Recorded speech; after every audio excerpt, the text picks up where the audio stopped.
Please join me in welcoming Ron Suskind.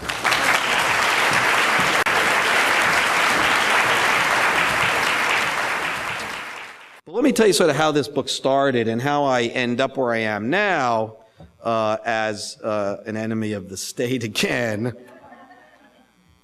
Actually, the White House didn't like the book. I don't think that's any surprise. You know, again, I come from a school of reporters that sometimes when you get the goods, you know, it's like kicking a hornet's nest. The hornets come after you. Often shows you did something right. Nowadays, with the blogs and a lot of sort of political media practitioners taking sides, it's a little more complicated. But, you know, so my trip here today is actually being sponsored, I don't know, I mean, he told you, by the Federal Witness Relocation Program. They'll never find him in Miami. No, I don't mean that. So this is a journey. This book here, this is a cover when you buy it. I took the cover off. It starts at a kind of starting point. You know, when you're writing books, you got to kind of say, where do you begin? You know, the starting point is always a bit of a fiction anyway. Whatever begins anywhere. You know, what comes first? There's nothing new under the sun. We've been as we are for thousands of years doing mostly the same things. But you got to pick a moment. And I pick August of 2007 because things are happening in terms of the key actors of the moment. At that point, on August 1st, Barack Obama, 07 now, is 30 points behind Hillary Clinton, and he's very tetchy, and he's kind of not the guy you know now. He's impatient. It's like, oh, I got no chance. What am I thinking? He sits down with an economic team, because he is running for president at that point, albeit, you know, an oddity, a great speaker. Yes, we know that from the 04 convention, of course, an amazing speech. But, you know, it doesn't seem like he has much of a chance. He's got a funny name. And he's sitting with his economic team, and they brief him. And it's a pretty interesting team already. And through the campaign, just to telegraph a little bit, he had a pretty extraordinary team of advisors. A lot of them didn't make it into the White House, which is a theme of the book. But this team sort of advises him, says, Mr. President, at that point, Mr. Senator, they say, Barack, Senator Obama, the economy looks okay with these numbers like GDP and unemployment, but inflation, but these yardsticks don't really tell the story. Because, you know, it's almost like, you know, the core of the economy is a little rotted out, filled with debt. It's like a house with the cross beams starting to give. And there's a fresh coat of paint on the house, Mr. Senator, which is debt. They're living on debt. We've got higher percentages of debt, more than GDP, 120% of GDP than we've ever had. It's usually about 40, 50, 60%. So this is where much of American life is being housed economically, in these rickety shacks. Fresh coat of paint, but rotted underneath. One strong wind, they're going down. That is interesting. He sees it. 4 days later, other part of the opening of the book, I won't read it to you, but I'll just kind of riff it for you, it's his 46th birthday, Obama's 46th birthday. And there's a character in the book who calls Obama up on his birthday. Now, Obama is down in Atlanta. He's speaking at the Southern Christian Leadership Council, Martin Luther King's organization, at a big do they're having. Of course, he's going to summon King, as he often does in these days, his hero, obviously a real American hero for many people. And he gets a call, an extraordinary call. It's from a guy who's a big fundraiser of his. He's kind of leading the Wall Street fundraisers. A guy named Robert Wolf. He's the head of UBS in America, a real Wall Street titan, a big guy. And he's out raising a lot of money on Wall Street for Obama. He's like, you know, he's the tumbler. He's, you know, he's putting his hands on him. Come on, give it up, give it up. And so he's out on August 4th on a boat. Owned by a hedge fund manager who used to work for him at UBS. This guy, Sal Narrow. A lot of them are ethnic guys. And, you know, Wolf is a Jewish guy, played football. Narrow's an Italian guy, played football. And they're on this boat because Narrow runs a big hedge fund. And the boat is a 110-foot Lazara. Now, that's a boat. It costs about $9 million. It's got 4 staterooms, a library, and a desalinization system on the boat. So you can go across the Atlantic on this baby. Right. Some of you have boats like that here, being informed? Show of hands. And so Wolf steps on the boat, and seeing his buddy, the wives are there. They're going like on a 2-day cruise. The wives have set this up weeks in advance. And Narrow's having a meltdown, screaming into the phone, things that I cannot say to a family audience here, because his hedge fund is melting. It's the first real shock in terms of the global economy going south.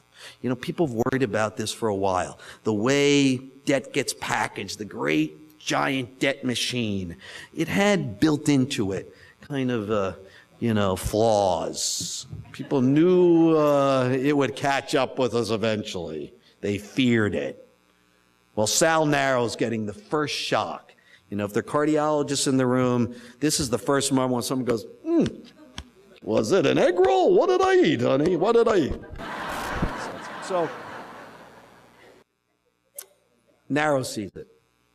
He says, the whole thing's collapsing. Wolfie, they're buddies. Wolfie, this is the nightmare. It's coming. Lays it out. Wolf is a former trader. He's a Solomon Brothers. They talk trader to trader. And Wolf sees it. The whole thing's coming apart. He goes up to the flying deck of this boat. It's got like 4 decks. And on the top is a pool from the flying deck. And he calls up Barack Obama for his birthday. Hey, young man, how are you? Happy birthday. And they talk about their wives and they talk about their kids. And he says, Barack, I have not been an advisor to you. I'm a money guy.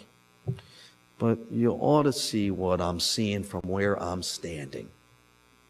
Because Wolf is really standing on the flying deck of a golden era that is soon to end. And he explains it to Obama in plain English. We're leveraged up 40, 50 times. We took the short money. We've acted recklessly, all of us on Wall Street. And it's not just Wall Street, it's the financial capital of America, which is in a way the financial capital of the world. And we knew it was going to catch up, and it has.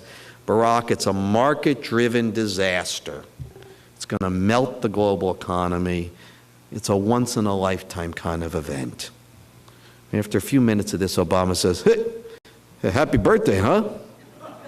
Thanks for the present. Then Obama gets serious and says, look, Wolf, I want you to be an advisor now. You're going to be my Wall Street source. Tell me everything you know. And he does. Obama gets this most precious thing, a glimpse of the future. And he is ahead of everybody. Ahead of every politician in America, and frankly, most folks who are not even politicians. And he leaps out. Again, 30 points behind. Obama's doing, in the fall of 2007, we got to restructure Wall Street, financial reform, they're out of control, let's step up. Of course, most people didn't hear him at that point. But then after he storms through Iowa, and everyone watches that, people probably remember watching that acceptance speech in Iowa, and you can see everyone's eyes readjusting. Wait a minute, an African-American guy just won a 94% white state. And the speech he gave, that speech was like a song, of America. No red states or blue states. One America. From Selma and Montgomery, right to now. Who are we? You hear it. It was an aria. And he was flying forward that spring. It's amazing when you go back and report it and you talk to everyone looking back, and they're like, it was like a dream. He gives a speech at Cooper Union in New York in the spring. It was like, touch the hem of my garment. It was like RFK a month before. The hands. And who does he have around him? Well, he's got this bipartisan, in this era of partisan division, a bipartisan team, ecumenical. Paul Volcker, 6'8", tough love, the king of tough love, former Fed chairman, as Greenspan is collapsing as the great Fed chairman at this point, because they realize, people say, what Greenspan's been doing was creating a bubble and then just moving the bubble for 20 years. Why? Because when these bubbles burst, they were littler, then they got bigger and even bigger. They cause a contraction. It's politically really inconvenient, right? Well, Greenspan's innovation. Let's make sure the bubble never bursts. Just keep moving it. Going to keep getting bigger. We'll go from internet bubble to mortgage bubble. Ooh, that's a big one. Well, that bursts. And who's standing up there as the great Fed chairman of the 20th century? Paul Volcker. And who's he standing behind? Barack Obama. And who's around him? He's got Bill Donaldson, the SEC chief under Bush, a Republican. Volcker's been a Republican most of his life. He's got Robert Reich, the liberal labor secretary under Bill Clinton. He's got Joe Stiglitz, who of course is a bomb thrower, on the left. He's got Robert Wolf, Wall Street titan. How does this happen? Well, they're scared. These are honest brokers, the kind you'd hope for. They see the great ship, USA, is going toward a waterfall. Bear Stearns just went down. We got to do something. They're advising Obama, tough love, restructure Wall Street, the pump house, the energy supply for the U.S. economy. It's going to be tough. The political capital's broken. We know that. It's been broken for a long time. The financial capital's broken. We know that now. Use the political capital to correct the financial capital, and you can be Roosevelt. Restore the Roosevelt to Reagan standards of the prudent men, the tough love, tough rules with teeth. It wasn't regulatory discretion. That's now. Law, legal, illegal. Like a brick wall. So what happens?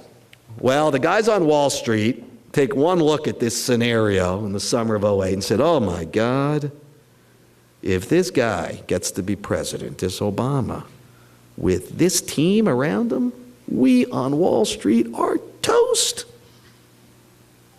We got to do something and fast. Now, Wall Street understands strategy and tactics. So they said, we got to get our team in the key spots if this guy gets elected, and they move forcefully and quickly. Team Rubin, I call them. Bob Rubin, former Goldman chief, Treasury Secretary under Clinton, godfather of this whole group, and at this point, the Citigroup chairman. He and his team move. It's like a Panzer division. They get Larry Summers, former Treasury Secretary, former Harvard president, and a lovely, cuddly kind of fellow. God.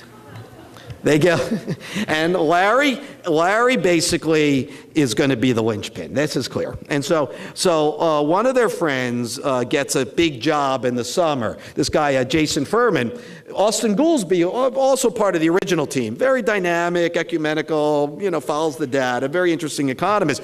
He gets pushed out. A new guy gets put in. He's kind of a Rubin guy. And he basically says to Larry, I can get you to the table in the summer of '08. And then you got to do the rest. Ooh, not a problem. Jason, you get me to the table. I know what to do from there. And he did. By the time the election arrives, Team Rubin is ready. Now let's talk about our main guy, though. Because this is not about the advisors. We only care about the advisors insofar as they give us a glimpse of the leader. That's who we care about. He's the central actor of this period. It's hard not to feel sympathetic toward Obama, and I exhibit a lot of sympathy in this book, despite what some of the earlier reviews may have suggested. I try to do that with all my characters through all the books. Know why they do what they do. That first book, Hope in the Unseen, that we were talking about, is where I follow a kid from a blighted urban high school to Brown University. I spent a lot of time with gang leaders and things like that. I was in some pretty tough corners of America. And I found that I was judging them, or the pastor at the kids' church, who was kind of a scoundrel. You know, he had a Rolls Royce, and it was the poorest section of Washington and all that. But I started to think more clearly. I said, look, if I'm judging this man, and swiftly and maybe harshly, it's because I don't know the good enough reasons for what he does. And this is what I call my good enough reasons rule. People do what they do for good enough reasons. Good enough that intent flows to action, the thing you can see. Know those reasons. They may not be your reasons or mine, but they're good enough.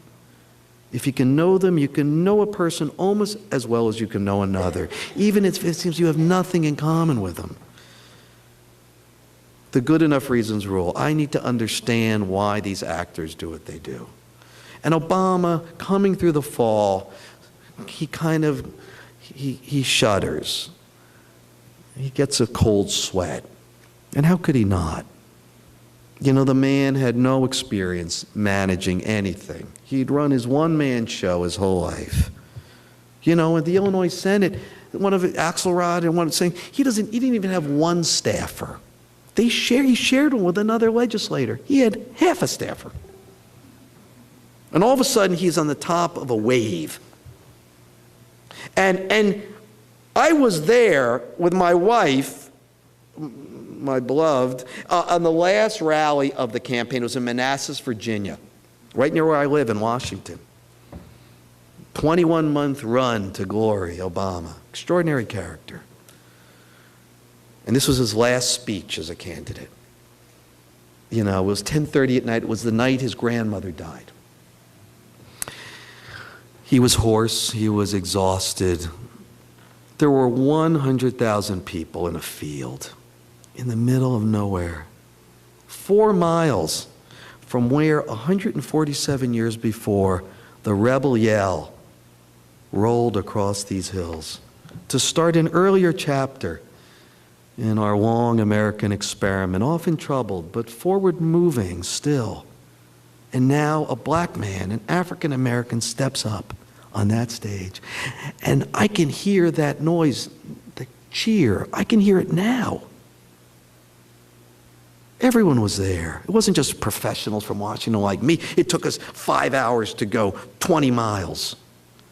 It was people who can't afford to live in Washington, in trailer parks in Northern Virginia, African American, Latino American, Asian American, and guys with cat diesel hats and pickup trucks and gun racks and Confederate flags. They were there. It's hard not to feel a kind of ennui, a loss. What was that? We were part of it, right? People painted their yearnings on him. Of course, how could we not? People were terrified. He seemed to be able to be a vessel for those hopes. The next night in Grant Park, the night of the election, well, that speech was a little different. That was kind of flat, remember? Good speech, fine. Already, Obama is stepping away. Waited for this his whole life. Wrote his autobiography at 33. Already saying to Axelrod, no fireworks, too celebratory, no fireworks in Grant Park. Gives the speech. It's going to be tough. I don't want you to expect too much. It's kind of what the speech says. And then he walks off the stage, and Michelle's waiting, and she puts her hand up for a high five. It's her moment too. And he grabs her hand and pulls it down and says, not tonight. Not tonight. He's got to own Washington, tame New York, save us from what could be a depression. Wow. But something happens after he does sort of the same thing on Inauguration Day. That flat inaugural speech, not an inspiring speech. People were a little disappointed, but they were there. That's all they wanted. They wanted to see it. And then he gets into the Oval Office, and it's amazing to see what happens, because Obama's a guy who plans everything out. He's got this what I call pre-planning, pre-packaging problem. He packages the game, plays it in his head before he steps on the field. You see this as president. Well, he couldn't have imagined one thing, what it would be like to actually be the president, though he dreamed about it his whole life. He gets into that Oval Office, that cornerless room. And he's like, wait a minute, I can do this. I can do it. And right off the bat, he's kind of forceful. He doesn't. He says, I want to do health care first. That's a complex issue. We could talk about that later during the Q&A. But mostly, he says, we are in an existential crisis, a melting economy, 500,000 jobs lost every month, a collapsed financial system, a jobs crisis yawning up like a giant wave. What do I do? What happens? Well, you know, he's smart. And he's reading, and he's running up learning curves as fast as he can. And he finds himself in a kind of contest with two key actors who are in the book, Larry Summers, who we've talked about, and Tim Geithner, the current Treasury Secretary. Larry and Tim are old friends. They play tennis together. They all served Clinton together. They've known each other forever. And they both believe in a principle. They call it, in a catchphrase, Hippocratic risk. First, do no harm. This is kind of a corollary to the principles of market efficiency, almost like a religious concept. That the markets always figure it out. They always work. Let them do what they will do. This, of course, is the philosophy across several decades. What is government's role? Just get out of the way. Hippocratic risk is when you're thinking about trying something, first, do no harm. That's the first principle. This is a very tough rhetorical position to challenge. But Obama tries it. He's reading Krugman, like you are. He's reading it in the newspaper. Has Krugman put out a paper on this stuff? Can I get the paper? He's like self-schooling. Why? He wants to be able to challenge Larry in the debates in the White House. Obama thought he would oversee the policy process, and instead he's just the guy at the table of the Larry Summers Debate Society. Obama, you know, you sit there. And he comes up with it. I want to be Roosevelt. So what does he come up with? Catchphrase is pretty simple. Anyone can understand this. I want to be like Sweden and not Japan. Now, what's that? Sweden nationalized its banks. They had a big bubble, just like we did. The bubble burst. They tried to bail out their banks. It didn't work, and then they nationalized them. They're like, wait a minute, you guys are not even bankers anymore. You're like casino operators. You got to be bankers. We're going to kill off wild speculation as the business model of the banks in Sweden, and we're going to restore the prudent men, boring spine of the economy. It's going to be 363, just like it was. You give them 3% of their deposits, you lend it out at 6%, and you go play golf at 3 o'clock. I don't know, do they play golf in Sweden? I don't know. Whatever they do in Sweden at 3 o'clock, that's what they're going to do. Or Japan. Sweden roared back once they did that. They got right out of their recession. Japan, no, the banks are special. The government will support them in whatever way necessary, with whatever money they got. Bailout after bailout, and that created 2 decades of stagnation in Japan, just like we have now. We're just in year 3 now. Obama gets it. Geithner is challenging him in the meetings. No, Mr. President, these analogies, they're not quite, some caveats. No, Obama, I got it. Caveats. I think the concept's clear. I want to be Sweden, not Japan. And that's what Obama wants to do. Even Larry Summers, who is an ambitious man, sort of says, I think the president made a decision here. I'm going to go on his side. And he does. Usually Larry and Tim are together. Now they're apart. Obama's rising to his historical challenge. Big meeting in March, in the book. It's reported like a scene out of a movie. Everyone cooperated with this book, as you probably have heard. Everyone's taped. Thank God. And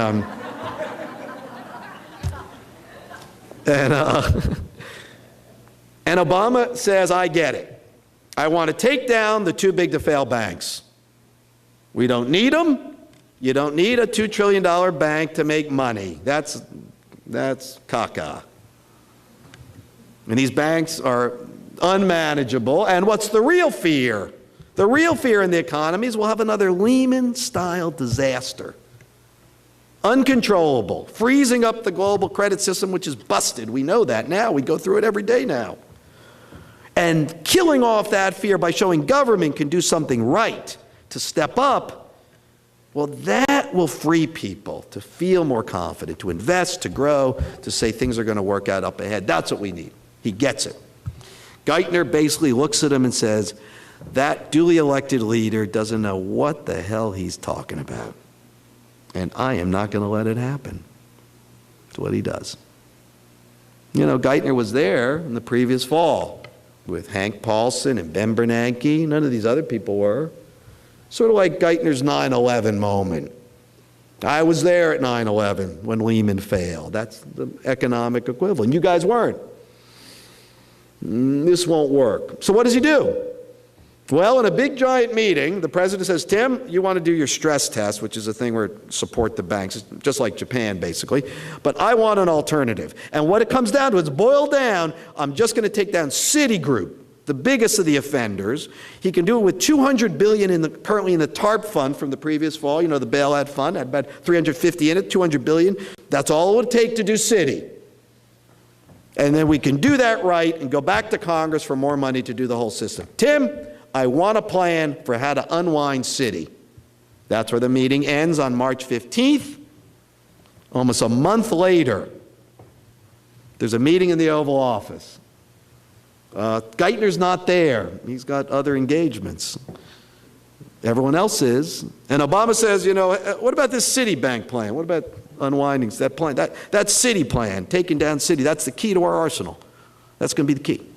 Now, at this moment, Christina Romer, chief of the Council of Economic Advisors, looks over at Larry Summers, and they look back and forth nervously at each other in the Oval Office. And she's like, do I tell him or not? And she says, he's the president. He ought to know. Mr. President, not to tell you this, but there is no plan for Citi. They just didn't do one. Well, there better be. He's upset. At this moment, Christina feels Rahm's eyes on her. You know, one of those things, you know. I'm looking at you. Rahm Emanuel, you know him, right? The guy with, you know, he's missing the middle finger, that guy. Obama had a really good line about that when they're in Chicago together. There's some testimony on like 04, and he's talking about when Rahm lost his finger in some kind of, I don't know what the accident was. And he says, you know, and when he lost that middle finger, he was rendered mute at that point. Gotta like, the guy's got great timing. Obama's got terrific chops. Well, Rahm, you know, he's chief of staff. He's like, meeting ends. Rahm and Larry, they both served Clinton together, known each other forever. They huddle. And Rahm is livid. And Larry Summers is seeing Christie another 15 minutes later. Says, oh, Christie, Rahm is pissed. You know, that you would say that. He said, I can't believe she said that about the Citibank, no Citi, without Tim there to defend himself. And Larry says, but Christie, I defended you. I said, but Rahm, she's right.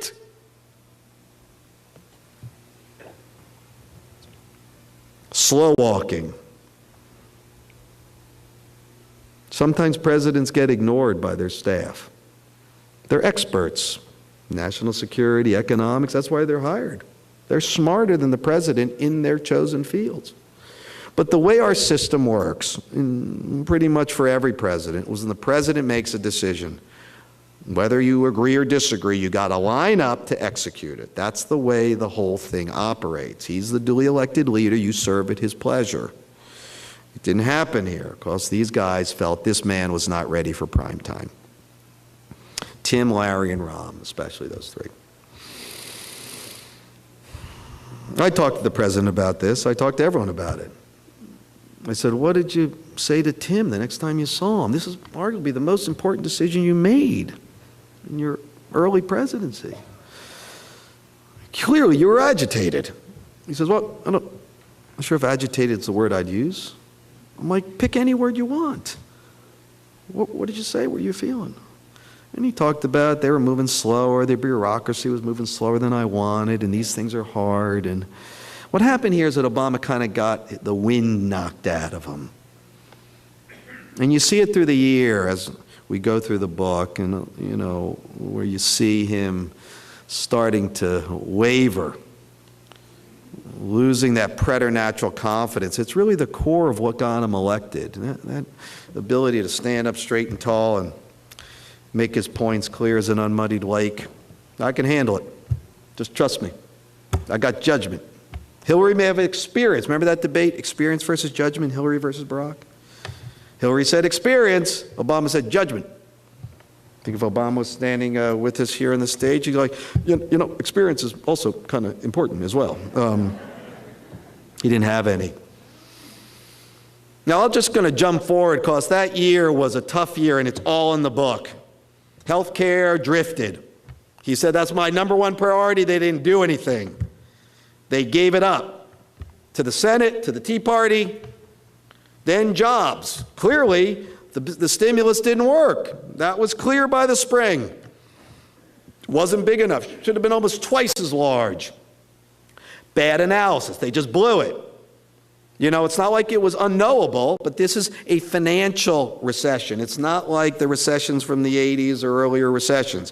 When there's a financial crisis attached to the recession, it takes longer to recover and it's harder to recover. It means you need more money to throw on kindling and get the logs lit in terms of stimulus. They didn't do it.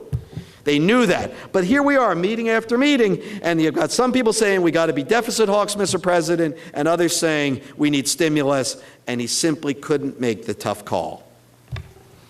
All the way through to when Scott Brown, Massachusetts, wins a surprise, and Obama loses his precious supermajority in Congress. He had that extraordinary opportunity. And he goes to his staff, dispirited, in January of 2010. He says, I've lost my narrative. I have no narrative. That's like someone saying, for Obama, saying, like, I've lost my identity. And all of a sudden, there's a bit of light, a change. A shadow chief of staff, a guy named Pete Rouse, a top advisor. He was a brilliant guy. He served Obama in the Senate as his chief of staff, former chief of staff to Tom Daschle, the majority leader. He's kind of Obama's inside guy. He's been watching all this for the first year. He starts writing some memos that are in the book. And the memos are very tough-minded. Rouse is good at this. And he basically says, look, Mr. President, when the Treasury Department or the economic team disagrees with one of your decisions, they relitigate the overall policy, meaning they ignore you. And even when they are forced to accept your decision, they often slow execution. They slow walk it until nothing happens. You need to establish accountability. You need to own this building. Basically, you need to kick some butt. You are the president. And these memos, stretching through 2010, kind of form a blueprint that means most of the staff he brought to Washington out the door.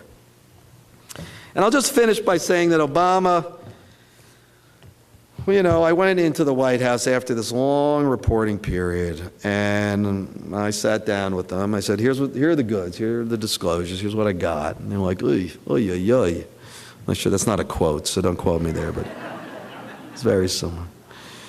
And I'm like, they're like, but look, this is past tense. The president has grown. This is after the midterms. You know, Obama got shellacked, but he looks back and he says, I got a hit that clarified things. He gets out, he does the Bush tax cuts, he says, I don't agree with that, but I got $500 billion of stimulus for it. He's kind of taking control. There's no doubt about that. Stuff he had Biden, used to have Biden do, he's doing himself. You know, I'm going to broker this deal with my own hands. And then he gives that great speech in Tucson with Gabby Giffords. I don't know if you saw that, but it was, you know, a thing of beauty. It was the last time we had a guy who could do that. I mean, really something special. And that's what Obama thought he'd do more of as president, bring us together. Didn't have much of a chance for that. And then when I'm interviewing him, he's got bin Laden in the crosshairs earlier this year. He's got a new staff. He says, I got the staff I need to be the president I need to be. I learned hard lessons, you know, often against my will from these difficult times. And watch me now. That's where the White House was in the spring. They were ready to own all the truths in this book. And then the debt ceiling thing hit at the end of the summer. All of a sudden they said, it seems like that third act of his resurrection, well, it seems like it's all act two, the disaster. Nothing's changed. And that's why they attacked the book. It's expected, it comes with the territory. But then the question goes back to Obama more than ever. It's not his staff, it's him. Can he grow? Can he rise? Having said that, I will just finish with saying I don't disbelieve Obama. You know, in that final interview, he's quite open and searching and thinking out loud. You know, we've had this battle. We have two capitals. We have really since the beginning of the Republic. New York and Washington, the financial capital and the political capital, have been fighting it out for primacy, for direction of the great experiment of the ship of state. You know, Obama says, I'm ready. I'm ready to be more Rooseveltian. I'm ready to do things that will be of historical note. He says it in the interview. Paul Volcker, who's a hero of the book, he's all over the book. You know, he's like, first do no harm. What, are you kidding? Yeah, when I was choking off money supply in 1979 to kill inflation, you know how many people said first do no harm in their own crazy way? If I'd listened to him, I wouldn't have done anything. He's clear. If you're going to do something bold, you're going to do some harm to someone, to existing constituencies and interests that have profited from a broken landscape that you're hoping to change. Yeah, they're going to feel some harm. Now you got to decide, is government's role to soften the blow for those people or not? That's a different issue. But first do no harm. What, are you kidding? The whole point is to take a stand, to change the course. Not to just balance interests like on weights and measures on scales as they exist now. Wall Street is extraordinary might. Those who've made good in the last 30 years have more financial clout than they ever had since the Depression. Put that on a scale. And forget one man, one vote. It's now $1, one vote. Especially after that Supreme Court ruling, where essentially corporations are now individuals. You can contribute as much as you want, as long as money is considered constitutionally the same as speech. How did that ever happen? You can't stop it. Well, that's where we are. If you're just going to balance those things on your scale, you're basically going to get the same path from which we've come. It'll be the same drift. Do you think something like Occupy Wall Street, which I've been very fortunate to be a part of and encourage everyone to support, is that something that establishes a constituency for the kind of actions that you said he was reluctant to take? Yeah, absolutely. Occupy Wall Street is just, it's fascinating stuff. And I think it gets right to this issue that our other questioner asked about, is that people see the political process as gridlocked. And that's when you get the Tea Party, too. They're kind of distant cousins. They don't agree on much, but it's not that different. Like, I don't know, do something. Take to the streets. When people start taking to the streets, it means that they're trying to find an alternative to what seems like a political system that's not meeting their needs. This is the way when it happens. Happened during the Vietnam War, not that different. And I think that when that occurs, it shows a kind of health in terms of the way public life gets conducted. Yeah, and they are having effect. There's no doubt about it. It's interesting because you see again and again something that I find in the book, Obama having to be kind of dragged, kicking and screaming to do a lot of things that maybe even he seemed to have promised early on. And there's a lot of that in the book. He's kind of a little bit of the reluctant president here. And the Occupy Wall Street guys are going, come on. We're trying to carry forward your oath in terms of what you said that got you elected. But you can see the conflict. Talk is cheap. Can you do the walk? And there are a lot of things in this book that Obama says he wanted to do in meetings. And he was kind of talked down by Larry Summers and Tim Geithner. Tim's still there. And it's stuff that Occupy Wall Street wants to do. I'll just throw one out, because it's gotten some publicity because of the disclosures in the book. The financial transaction tax. Okay, this has been around for a long time. Basically, it says if you don't like something, tax it. It reduces it. You tax transactions. You try to at least tamp down the wild speculative model that has moved our financial system away from real investment. You know, remember Warren Buffett and Peter Lynch and that whole era in the 80s? They were up against Mike Milken and those guys. They were early financial engineers, right? There was a battle was starting then.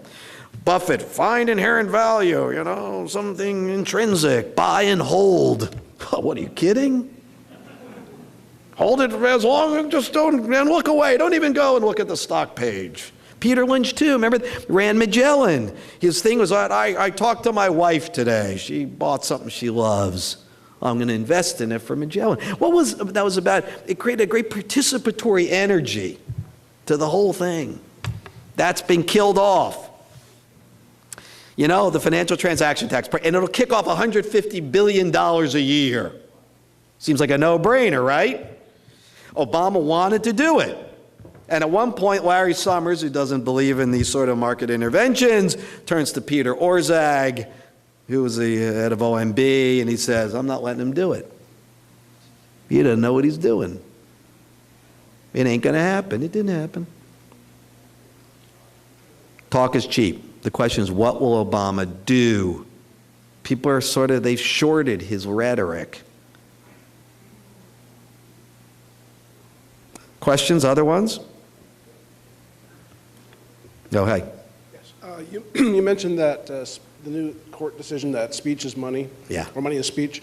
And it's my understanding that not the bulk, but the primary support that Obama got financially in the election was from Wall Street, financial, banks, and so forth. Yeah. So how much of that played a role in his decisions, and how much do you think that's going to influence him going forward? That's a great question. So you're jumping ahead of me. You're sort of answering that. You're getting right to the core issue here. You know, because both Romney and Obama are raising money pell-mell on Wall Street. Obama raised a lot of money in 2008, but again, he raised money then when those guys were scared. In a way they haven't been scared since they were in third grade, most of them. That was good. Fear was good. Then it passed. Tim Geithner says, let the banks earn their way back to health, and the bonuses, boom, wowee. Once the bonuses came back, there was no way you were going to get them to do anything. You'd have to basically wrestle them to the ground. But, you know, it gets right to this issue. You know, you make choices. Choices matter. Part of me saying, I don't know, I mean, obviously I'm not a presidential advisor, but people do ask, why didn't you just say, I don't want their money? Obama, I don't want Wall Street's money. I don't want it. I am the president. I don't need their money. I have the bully pulpit. I've got the best stage on the planet. Why do I need their money? For what? But, you know, you take the money, you lose the ability to summon moral outrage, kind of. That's the problem. And they know that, which is why they're standing there with their checks for you.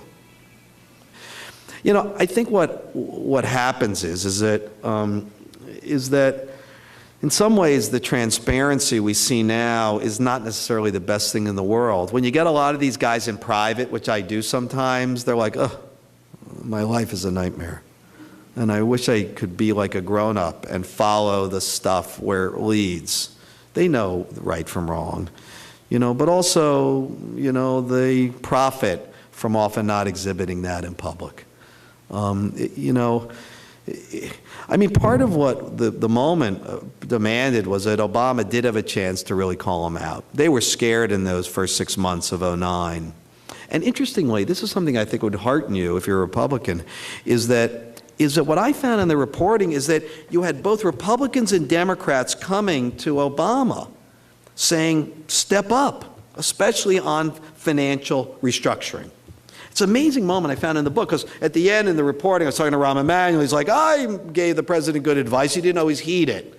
And so I said, well, give me an example. He's like, well, after Tim Geithner's stress test, basically Japan, after that pretty much was underway, we knew the banks were going to go and make a lot of money. But before they did, I was getting Republican senators in the spring of 2009. It's fascinating. Richard Shelby, others, you know, conservatives, going to Rahm Emanuel saying, let's do it now. Let's just get it over with. Tough financial reform, even restructuring. Yeah. Republicans and Democrats together. Because, you know, there's a lot of political capital to harvest, right? You know, there were buses going to the AIG executives' houses with bullhorns. Remember? And they were out in front of the Goldman Sachs lobbyists in my town in Washington. People were outraged. So the Republicans said, look, there's a lot of political capital here. We just want to get a piece of it. So they go to Rahm. Rahm goes to the president, a big meeting in the White House, and he says, Mr. President, an extraordinary thing's happened. You know, this is bipartisanship. You keep talking about that. I've got Republican senators coming to me saying, let's do it now, let's be tough. And he says in a phrase that I'm sure a lot of you will like, he says, Mr. President, now's the time for Old Testament justice. Bingo. Now, Obama, it is interesting, Ron. You betcha. But then Tim Geithner and Larry Summers say, I don't know. That sort of action, first it'll take longer than Rahm thinks to do financial reform, and it'll create regulatory uncertainty and overhang, caution. That's what he went with. But Republicans and Democrats were together. In crisis, they tend to be. The problem is we don't want to have to wait for another crisis. Okay, you. Could you say something about the relation of Hillary and Obama? Yeah, you know, Hillary, Barack, Bill, I mean, what a trio. Just as a narrative writer, I mean, you wait your whole life for, you know, for a cast of characters like that. And Hillary and Barack have Barack, I shouldn't call, he's the president, sorry. They have a very complex relationship. I think there's a lot of frankness in it. You know, Hillary is tough, and she is experienced, and she's a very good negotiator, which he's not that great with. You know, Hillary, she can take the knife out. And I think, you know, she's just focused on doing a really, really good job on the foreign stage, and she has. She's got enormous respect around the world, because she sits across from world leaders, even tough guys, and like, what, are you kidding me?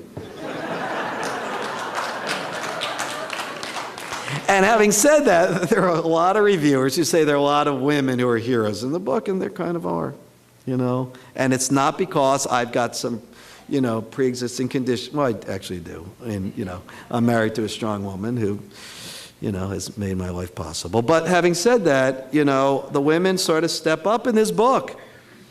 You know, they're kind of no nonsense. They're like, enough already. You know, all the tough women in Washington on financial stuff and on the, they're all women. You know, the men are often, you know,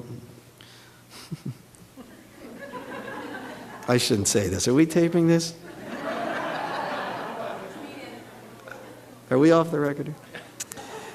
Some of the men have a little, I find they have a little bit of envy toward the strong men of Wall Street. It's unseemly. But the women don't. And the women basically time and again, whether it's Brooksley Born or Sheila Bair, you know, she's in the book, she's tough. Of course, Elizabeth Warren, whoa, she's in the book. She's the opening scene in the book, and some reviewers said this was Suskind was doing a setup here. Why? Because Warren was speaking in the fierce tones that people thought Obama would embrace. She ends up being kind of a proxy, like a vessel for the might have been with Obama. So the opening scene of the book in the fall, right before the midterm shellacking, it's Obama and Elizabeth Warren and Tim Geithner, the three of them. When Obama says, basically, that after all this hubbub, that Elizabeth Warren, who from her law school office at Harvard, you know, dreams up this idea for an agency in Washington to really protect people against the predations of the financial system. And you don't blame the financial system. If they can do it and make money, they're going to do it. It's just the way the world works. But they ought to be protected. She comes up with this consumer agency, dreams it up, breathes it into life herself. And then there are rap videos. I mean, when was the last time a regulator had rap videos written about them? She was like Ralph Nader with attitude and a dress. And you know, it was right there for him. It's like, again, there's stories here. It's just a big story of who we are. And I don't say yay or nay. I just let it unfold. It's a drama of the times. And there are a lot of characters. They weave in and out just like in a novel or a movie. But you can feel what people are feeling in present tense. You can't look back, 20/20 hindsight. That's not what we do. I just let them go forward. So here we have Elizabeth Warren standing next to Tim Geithner and the president, and he gets up there, even after all the hubbub, and all the base, mind you, from the campaign is like, just make her the head of the agency. It'll energize the base. I mean, you've neglected them. You just abandoned them after the amazing '08 campaign. You know, I write in there, you know what they like? They're like an army that is, you know, just sitting there eating up the leftover rations. You know, most of them have drifted back home. There are a couple field marshals, a couple generals left. They're like, appoint her. Obama gives her a head fake. Nope. So she's going to help us stand up the agency, but she won't be the head of it. And Elizabeth Warren has a meeting right before this when she kind of is auditioning for the big job. And let me just tell you one thing a Wall Street guy said to me, which gets right to the heart of it. I said, what's your deal with Elizabeth Warren? I don't get it. What she really wants to do is just restore the basic regulatory structure. You know, just, you know, consumer education, you know, from Roosevelt to Reagan. You know, I mean, anti-fraud stuff. I said, you know, you guys on Wall Street, you're not officially in favor of fraud, right? I mean, what's the big deal with Warren? Well, it's not that stuff. That's just, you know, no, it's not that at all.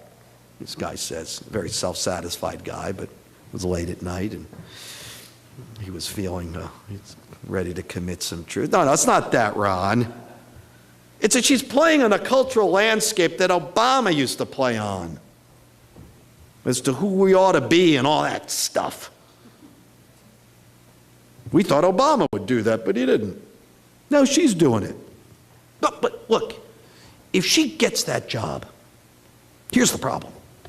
It's that she'll get replicated by 1,000. That the financial crisis would have created one actual innovation. A rock star regulator will be toast. Really talented people will go down there and they'll want to serve their whole life in public service under her. Oh. Instead of waiting, oh, when's my lobbying shot coming up? Oh, let me check my watch. Oh, I get to leave government and make 18 times what I used to make unwinding everything I did. No, we can't let her get the job. We got to kill her. They did. But right before, this gets back to the women, right before she's auditioning for the job in the White House, and she's going through advisor to advisor. Now, Axelrod and Valerie Jarrett, they wanted her for the job because they said this will energize our political team, our army. But Larry Summers and Tim Geithner, no. And finally, she sees Christina Romer. Okay, woman to woman. I love this. And Romer's on the way out the door. And she's the one who's been pushing for more stimulus, you know, for Obama and to embrace sort of moral action in, you know, do something. We have a jobs crisis. But Romer's leaving, and she's a little skeptical even about Warren herself, because Tim and Larry are so forcefully opposed to her. So Warren sits with Romer, the two ladies in Romer's office, and Warren makes her pitch. Here's what I want to do. She wants to start right off the bat, even before she's confirmed, to have like Procura hearings. I can get a room in Washington. I'll call the Wall Street guys in front of my committee. I'll tear them to shreds. We'll set the dialogue. We'll create it. And finally, Romer looks at her. And she's sitting there. She's like, God, you know, I'm with you now. I'm with you. You count me in. You know, but she says, why is it always the women? You know, we're the only ones with any balls around here. You wait your whole life for a quote like that. Okay. I'm just going to finish up quickly with a little thing that I do think about along with my big basset hound friend Sam Irvin. And it's something that's sort of interesting. The first book that I talked about, A Hope in the Unseen, where I follow my young friend from the blighted urban terrain to the Ivy League. Well, apparently it's Obama's one of his favorite books. And he's been talking about it, and we used to talk about it, and of course I've been talking about it for years. It was published in 1998.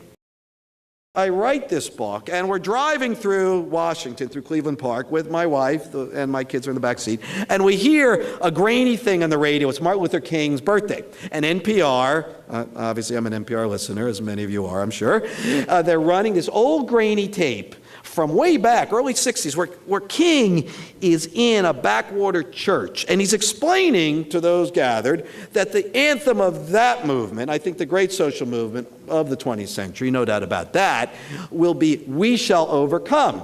Now, of course, in the churches, it was always, "I shall overcome," a statement of personal testimony, individual. And King says, no, it's got to be we.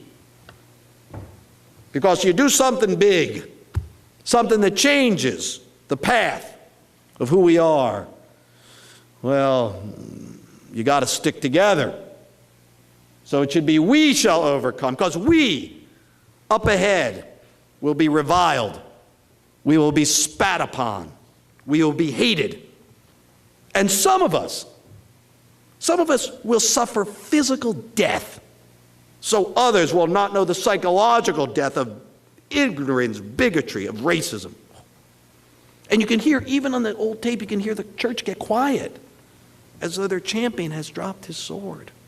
And you can hear King in a call and response responding. He says, no, be not deterred, be not deterred. He says, you see, and he says this amazing thing. He says, you see, the arc of the moral universe is long, but it bends towards justice. Oh, after all he'd been through already by the early 60s, and all he was certain and right was in store for him. The arc of the moral universe is long and bends towards justice, bends towards justice. And we're listening, my wife and I drive in the car, and we start bawling. And of course the kids are in the back seat like, ah! Dad's crying, what's it? My wife's like, it's progress, kids, it's progress, it's a good thing. But I thought about that for months after that, about the arc. It's running around in my head. And then it kind of hits me. That arc does not bend on its own. It bends because people of shared purpose in this extraordinary place get into the game. You know, we're hearing so much about that now. These movements cropping up. People saying, I got to do it myself. No one's going to do it for me. Be a part of the times in which we live. Be an actor. Don't just be in the sidelines. It bends because people of shared purpose grab it and pull with all their might. And what's hopeful about this is Obama does have this line stitched into the rug of the Oval Office. It's his favorite line. The question is, who will bend the arc? If he doesn't, someone will. And nights like this give me hope that there are plenty of people with plenty of strength ready to pull it with all their might. So thanks for coming out tonight.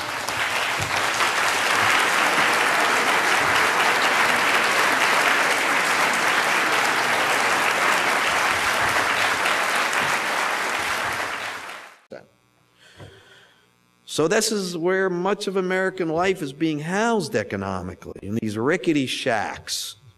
Fresh coat of paint, but rotted underneath. One strong wind, they're going down. That is interesting. He sees it. 4 days later, the other part of the opening of the book, I won't read it to you, but I'll just kind of riff it for you, it's his 46th birthday. Obama's 46th birthday. And there's a character in the book who calls Obama up on his birthday. Now, Obama is down in Atlanta. He's speaking at the Southern Christian Leadership Council, Martin Luther King's organization, at a big do they're having. Of course, he's going to summon King, as he often does in these days, his hero, obviously a real American hero for many people. And he gets a call an extraordinary call. It's from a guy who's a big fundraiser of his. He's kind of leading the Wall Street fundraisers. A guy named Robert Wolf. He's the head of UBS in America, a real Wall Street titan, a big guy. And he's out raising a lot of money on Wall Street for Obama. He's like, he's the tumbler. He's putting his hands on him. Come on, give it up, give it up. And so he's out on August 4th on a boat. Owned by a hedge fund manager who used to work for him at UBS. This guy, Sal Narrow. A lot of them are ethnic guys. And,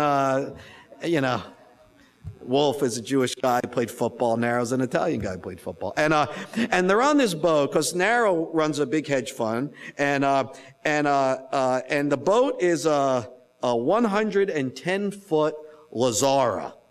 Now, that's a boat. It costs about $9 million. It's got 4 staterooms, a library, and a desalinization system on the boat. So you can go across the Atlantic on this baby. Right. Some of you have boats like that here, being informed? Show of hands. And so Wolf steps on the boat and seeing his buddy, the wives are there. They're going like on a 2-day cruise. The wives have set this up weeks in advance. And Narrow's having a meltdown. Screaming into the phone, things that I cannot say to a family audience here, because his hedge fund is melting. It's the first real shock in terms of the global economy going south. People have worried about this for a while. The way debt gets packaged, the great giant debt machine, it had built into it kind of, flaws. People knew it would catch up with us eventually. They feared it. Well, Sal Narrow's getting the first shock. If there are cardiologists in the room, this is the first moment when someone goes, was it an egg roll? What did I eat, honey? What did I eat? So, Narrow sees it. He says, the whole thing's collapsing. Wolfie, they're buddies. Wolfie, this is the nightmare. It's coming. Lays it out. Wolf is a former trader. He's a Solomon Brothers. They talk trader to trader. And Wolf sees it. The whole thing's coming apart. He goes up to the flying deck of this boat. It's got like 4 decks. And on the top is a pool from the flying deck.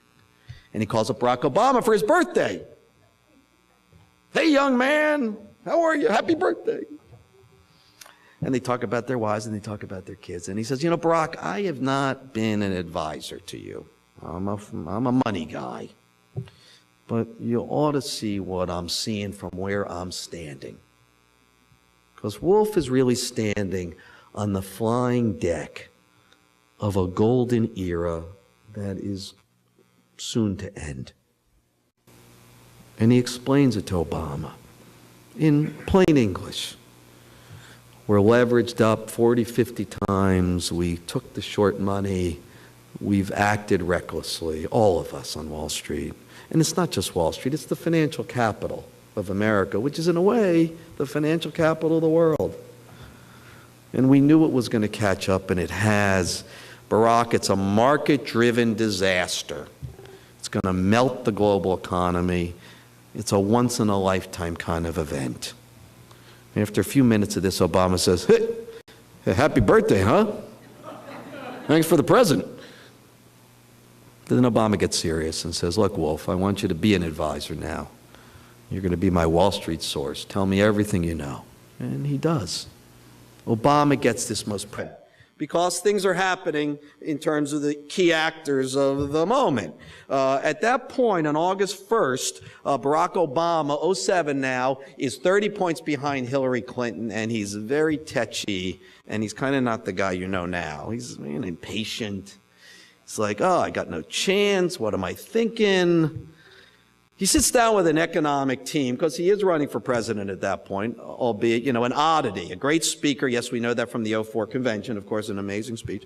But, it doesn't seem like he has much of a chance. He's got a funny name. And he's sitting with his economic team, and they brief him. And it's a pretty interesting team already. And through the campaign, just to telegraph a little bit, he had a pretty extraordinary team of advisors. A lot of them didn't make it into the White House, which is a theme of the book. But this team sort of advises him, says, Mr. President, at that point, Mr. Senator, they say, Barack, Senator Obama, the economy looks okay with these numbers like GDP and unemployment, but inflation, but these yardsticks don't really tell the story. Because, you know, it's almost like, you know, the core of the economy is a little rotted out, filled with debt. It's like a house with the cross beams starting to give. And there's a fresh coat of paint on the house, Mr. Senator, which is debt. They're living on debt. We've got higher percentages of debt, more than GDP, 120% of GDP, than we've ever had. It's usually about 40, 50, 60%. Please join me in welcoming Ron Suskind.